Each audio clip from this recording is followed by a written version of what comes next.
तो एग्जाम को किस क्रम में अटेम्प्ट करें।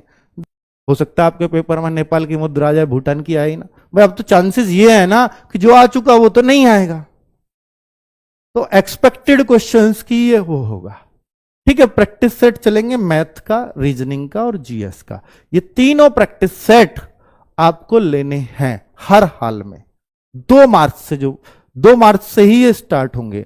ये तो एक तो गिफ्ट ये है आपके लिए, लेकिन जिनका बच्चों का 2 मार्च को एग्जाम है वो लोग तो इसका फायदा नहीं ले पाएंगे, पर उनको नॉर्मलाइजेशन में फायदा होगा। क्योंकि जो बच्चा जो 2 मार्च को गया है वो बिल्कुल अनजान है कि पेपर का लेवल कैसा आएगा, उनको हमेशा नॉर्मलाइजेशन में फायदा होता है। और कंपैरेटिवली पहले दिन का पेपर थोड़ा आसान पूछा जाता है, क्योंकि दूसरे वाले कहीं ना कहीं से कुछ ना कुछ ज्ञान लेकर के गए हैं। ठीक है बच्चों, चलो, तो एग्जाम को किस क्रम में अटेम्प्ट करें। देखो बच्चों, अगर पेपर मिक्स आता है कि भाई मैथ रीजनिंग मिक्स आ गए या फिर जीएस मिक्स आ गई, जीएस के बीच बीच में रीजनिंग आ गई, तब तो कुछ कहा नहीं जा सकता, तब तो कुछ भी नहीं है, जैसा पेपर आया वैसा करो और जल्द से जल्द करने की कोशिश करो।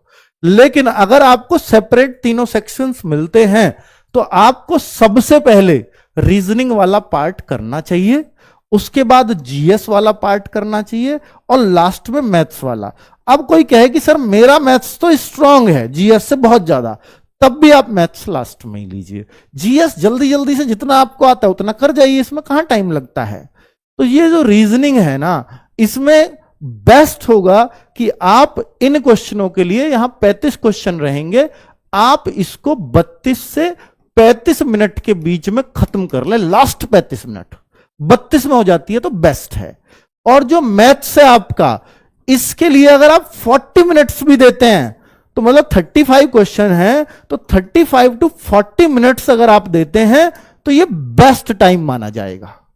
और जीएस को 15 से 18 मिनट से ज्यादा समय नहीं होना चाहिए, और ये तभी संभव है जब आप पहले रीजनिंग करें। अगर जीएस को पहले करने लग गए तो ये जाहिर सी बात है आपके 25-30 मिनट खाएगी। इस वजह से मैं कहता हूं कि ये क्रम ज्यादा बेस्ट रहता है।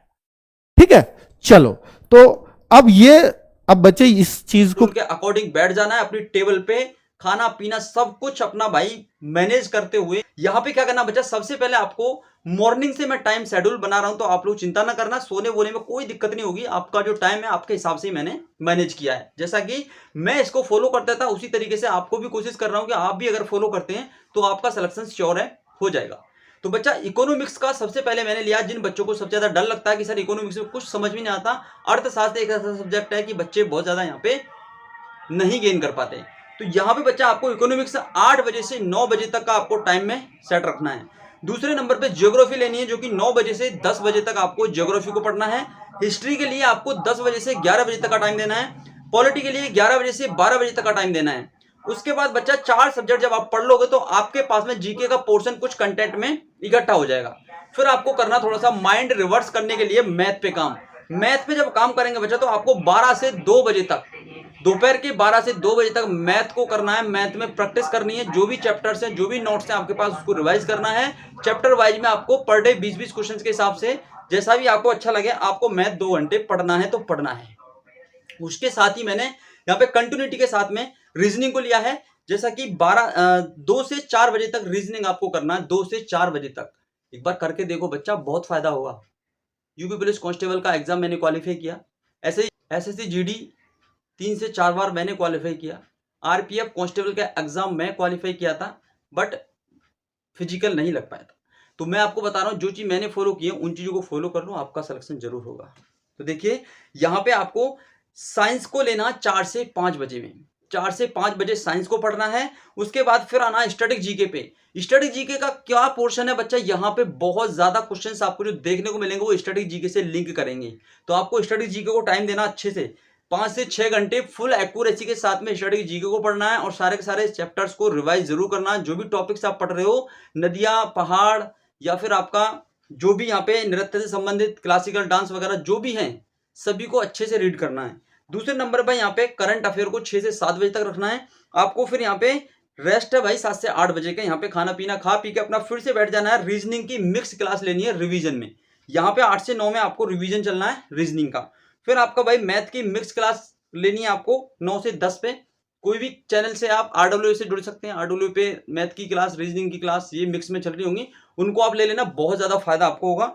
टेस्ट RWA पे लगाएं या फिर टेक्स्ट बुक पे लगाएं, तो बच्चा परेशान नहीं होना, टेक्स्ट बुक पे लगा लो या RWA पे लगा लो, जहां मर्जी लगा लो, लेकिन टेस्ट आपको लगाना है। और ये भाई 10 से 11:30 बजे तक आपको टेस्ट लगाना है। उसके बाद एनालिसिस जरूर करनी है। अगर एनालाइज आप लोग नहीं करते हैं तो टेस्ट लगाने का कोई भी फायदा नहीं है, आप एग्जाम में मार खा जाएंगे।